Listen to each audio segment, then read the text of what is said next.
यादव ने कांग्रेस में जाकर भारी भूल कर दी या पप्पू यादव के साथ हो गया खेला। कार आप देख रहे हैं लोकतंत्र सवेरा, कलम एक खबर अनेक। जन अधिकार पार्टी के राष्ट्रीय अध्यक्ष सह संस्थापक पप्पू यादव ने अपनी पार्टी का विलय कुछ दिन पहले कांग्रेस में कर लिया। पप्पू यादव ने अपनी पार्टी का विलय कांग्रेस में इसलिए किया कि उनको कांग्रेस महागठबंधन का पूर्णिया से प्रत्याशी बनाएगी।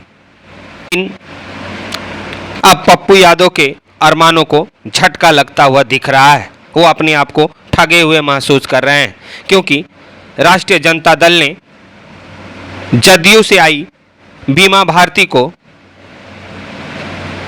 पूर्णिया से उम्मीदवार बनाया है। सूत्रों के माने तो लालू यादव ने पप्पू यादव के लिए कांग्रेस को मेदपुरा सीट दी है। मेदपुरा के बारे में कहावत है कि रोप पोप का और मेदपुरा गोप का। यादव लैंड कही जाने वाली इस सीट से पप्पू यादव भी 2 बार सांसद रह चुके हैं। इसके बावजूद वह पूर्णिया के लिए जान देने को क्यों तैयार है, ये बड़ा सवाल है। बिहार के बाहुबली नेता पप्पू यादव के साथ तो महागठबंधन में गजब का खेला हो गया है।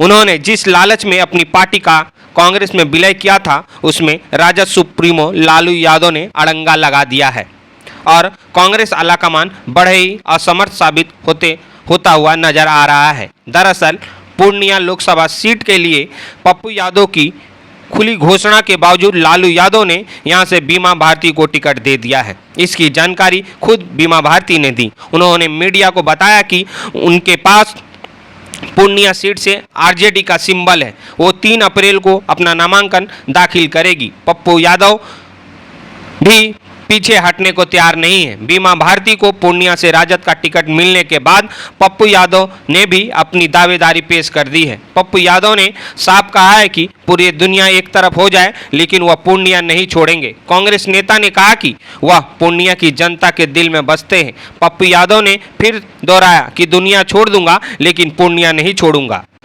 वहीं पप्पू यादव ने कहा कि जिस दिन नामांकन करूंगा आप लोगों को जानकारी हो जाएगी। बीमा भारती मेरे लिए परिवार के सदस्य की तरह है। मैं कांग्रेस के विचारधारा को मजबूत बनाने के लिए लगातार पूर्णिया में घूम रहा हूं। मैं जनता के बीच हूं। लोकसभा चुनाव से पहले पप्पू यादव की मुश्किलें बढ़ गई है। कांग्रेस में विलय के बाद भी पूर्णिया की सीट उनके हाथ से निकलती हुई नजर आ रही है। आरजेडी ने यहां बीमा भारती के रूप में अपना उम्मीदवार उतार दिया है। इस पर एक सवाल के जवाब में पप्पू यादव ने कहा कि दुनिया छोड़ दूंगा, पूर्णिया नहीं छोड़ूंगा। पप्पू यादव ने कहा कि राहुल गांधी और प्रियंका गांधी का विश्वास मेरे साथ है, फैसला उनको करना है। पप्पू यादव ने कहा लालू यादव मेरे लिए सम्मानित नेता है। पिछले एक साल से मैं पूर्णिया में प्रणाम पूर्णिया आशीर्वाद यात्रा के तहत घूम रहा हूं। उन्होंने कहा पूर्णिया की जनता मुझे बेटा मान चुकी है, अपना आशीर्वाद देने का मन बना चुकी है। वहीं पप्पू यादव ने अपने जन अधिकार पार्टी का कांग्रेस में विलय कर लिया था। इसके साथ ही उन्होंने पूर्णिया सीट से लोकसभा चुनाव लड़ने की अपनी इच्छा जाहिर की थी। पप्पू यादव ने कहा कि वह कांग्रेस के सच्चे सिपाही हैं। उन्होंने बिहार को मां बताया और कहा कि वह लगातार पूर्णिया में घूम रहे हैं। पप्पू यादव ने बीमा भारती को पूर्णिया से उम्मीदवार बनाए जाने के सवाल पर कहा कि उन्हें इस बात का अंदाजा भी नहीं था। उन्होंने कहा कि लालू यादव यह बात समझे कि वह उनके तीसरे बेटे की तरह है। आइए जानते हैं रॉबिन हुड के नाम से मशहूर राजेश रंजन उर्फ पप्पू यादव के बारे में। जन अधिकार पार्टी के प्रमुख व पूर्व सांसद राजेश रंजन उर्फ पप्पू यादव खुद को विद्रोही और गरीब और दलितों का मसीहा कहते हैं। उन्हें बिहार के रॉबिन हुड के नाम से भी जाना जाता है। हालांकि उनके राजनीतिक सफर और अतीत को देखते हैं तो जहन में उनकी छवि एक बाहुबली नेता के रूप में उभरती है, जिसके लिए उन्होंने बिहार के जेल से तिहाड़ तक की यात्रा की। पप्पू यादव ने 17 साल से अधिक समय जेल में बिताया। जेल में रहने के दौरान पप्पू ने अपनी छवि को बदलने की कोशिश की और जेल से बाहर आने के बाद से निरंतर सामाजिक कार्यों को लेकर चर्चा में बने रहते हैं। पप्पू यादव ने 36 साल के राजनीतिक कैरियर में कई अहम मुकाम तय किए। 1990 में पहली बार मेधपुरा के सिंहेश्वर विधानसभा से निर्दलीय विधायक बने। इसके बाद 1996 में पूर्णिया से पहली बार सांसद बने। उनके नाम पर 3 बार निर्दलीय रूप से सांसद और 1 बार निर्दलीय विधायक बनने का रिकॉर्ड दर्ज है।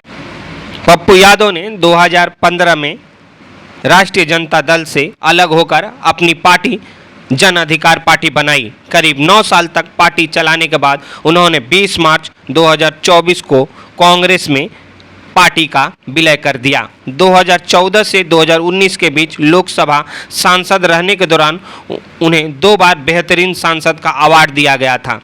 अजीत सरकार हत्याकांड मामले में सजायाफ्ता होने के कारण 2009 में चुनाव नहीं लड़ पाए थे। इसके बाद 2013 में वो बरी हो गए और फिर से राजनीतिक में सक्रिय हो गए। पप्पू यादव की पत्नी रंजीता रंजन भी राजनीति में सक्रिय है। वर्तमान में वे कांग्रेस से राज्यसभा सांसद है। 2022 में उन्हें छत्तीसगढ़ कोटे से सांसद बनाया गया था। पहली बार 2004 में सहरसा लोकसभा से लोजपा से सांसद बनी। 2014 में सुपौल लोकसभा से सांसद बनी। कुछ इस तरह है रॉबिन हुड राजेश रंजन उर्फ पप्पू यादव का राजनीतिक सफर। 1990 मेधपुरा जिला के सिंहेश्वर विधानसभा से पहली बार विधायक बने। 1995 में सिंहेश्वर विधानसभा से चुनाव हार गए। 1996 में पूर्णिया लोकसभा से पहली बार निर्दलीय सांसद बने। 13 महीने बाद 1997 में फिर से लोकसभा चुनाव में समाजवादी पार्टी से पूर्णिया से सांसद बने। 1998 में पूर्णिया से लोकसभा चुनाव हार गए। फिर 1999 में निर्दलीय लोकसभा चुनाव जीत गए। 2004 में हुए उपचुनाव में मेधपुरा से राजद के टिकट पर सांसद बने। 2013 में बरी होने के बाद 2014 में राजद से मेधपुरा के सांसद बने। 2015 में राजद से अलग होकर अपनी पार्टी जन अधिकार पार्टी बनाई। 2019 में मेधपुरा से चुनाव हार गए।